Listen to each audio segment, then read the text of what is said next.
Hello everyone, my name is Kelly and this is my first video on YouTube. Today we're going to be talking about a solved true crime case featuring a young woman named Holly Harvey who is really well known in the true crime community. No disrespect to anyone that I talk about during this video. This video was made for educational purposes and everything that I'm talking about in this video was found online. Holly Harvey was born in March 1989. Her parents got divorced when she was really young. Her mother ended up getting custody and had a lot of parties when Holly was young, which contained a lot of illegal activities. Holly's mom ended up getting arrested for marijuana possession with intent to sell, and Holly had to live with her grandparents. Carl and Sarah Coulard loved their granddaughter, and of course they let her stay with them in Georgia. She was 15 when this happened. Holly's mother let her smoke marijuana and live a certain lifestyle that her grandparents did not want her to live. They did not want Holly to end up like her mom. Holly started dating Sandy, a girl who also had a dysfunctional family and was abandoned by her parents. So they had a lot in common.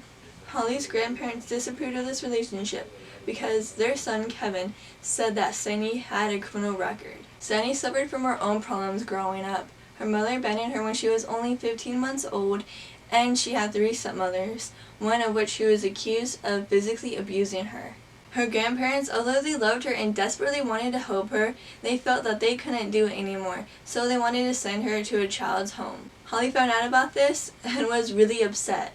She knew that if she was taken to a child's home, she probably could not talk to Sandy again, which she loved Sandy. She had to talk to her. That is when Holly started to plan the murder of her grandparents with the help of her girlfriend, Sandy. On the evening of August 2nd, 2004, Holly wrote a to-do list on her forum, which included the 4 words, kill, keys, money, and jewelry.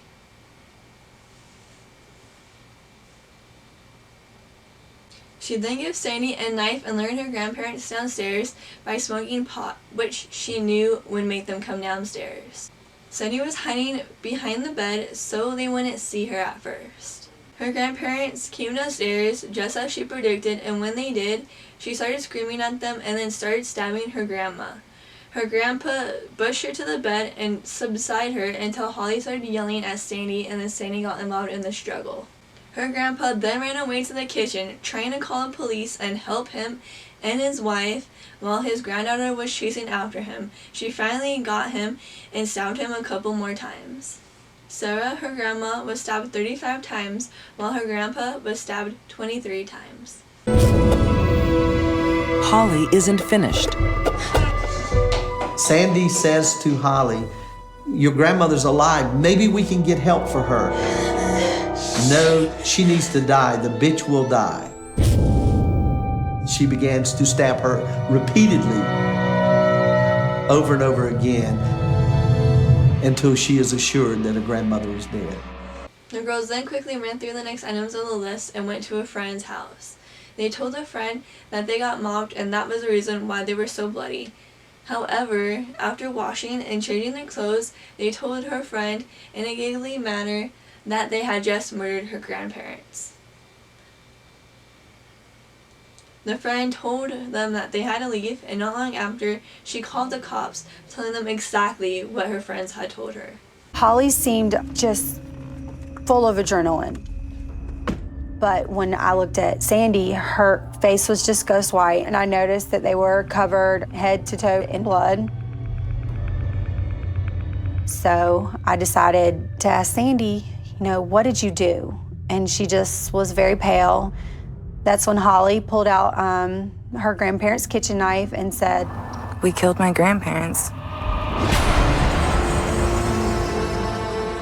Sarah is horrified and frightened by what she's just heard. And at first I thought maybe, they're joking, but the look on her face, I could tell she was telling the truth. Then Sandy asks her if they can come in and shower. Sarah says no. I got Sandy and Holly a warm towel and told them that they had to leave. As soon as the girls drive off, Sarah panics. She asks her mother to call 911. My daughter knows more about it. She's got to quit screaming, though, to be able to say. Okay, get her to calm down for me, okay? Hello? Sarah finally gets on the phone and tells police about her encounter with Holly and Sandy.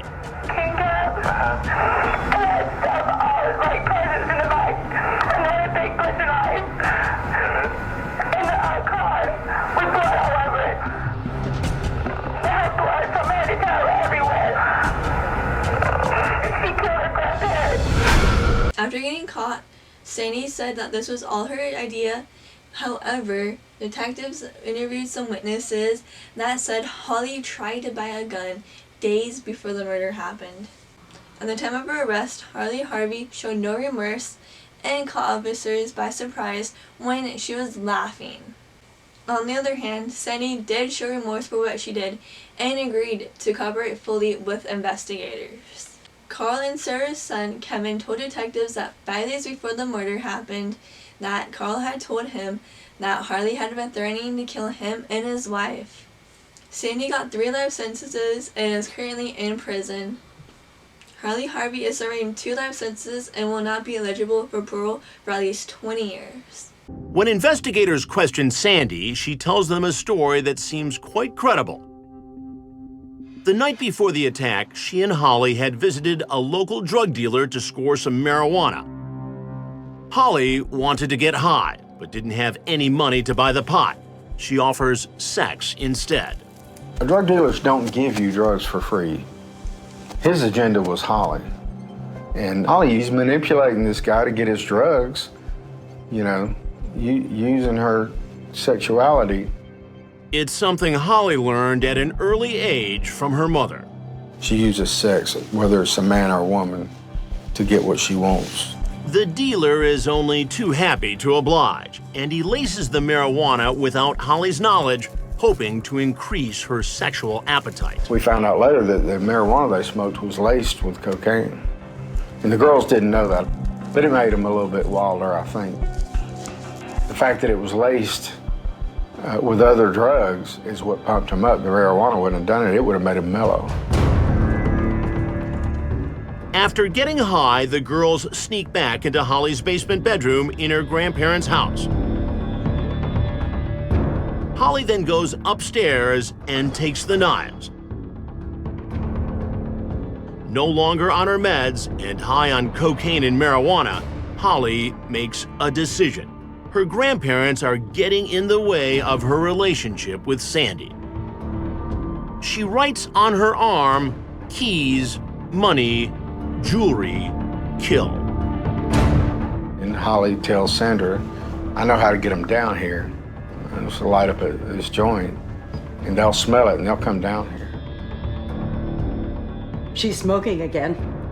Holly, I have told her and told her. She knew if she smoked pot in that bedroom, those grandparents would come downstairs. And that's when Holly started her attack. Sandy has another knife. After the first assault, Sarah is badly wounded, but Carl fights back. Holly needs help. Sandy! No. Sandy comes to her lover's rescue. I'm convinced if Holly hadn't called for it and Sandra, or she'd have stayed behind during the whole thing. That's the difference in Holly and Sandra. Carl can't fend off both girls.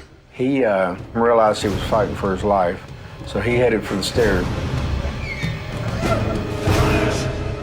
And Holly chased him.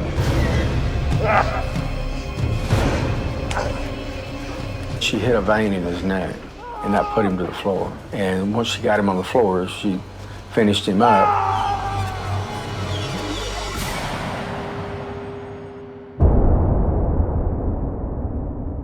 Holly then returns to the basement, where she stabs her grandmother multiple times until she's also dead.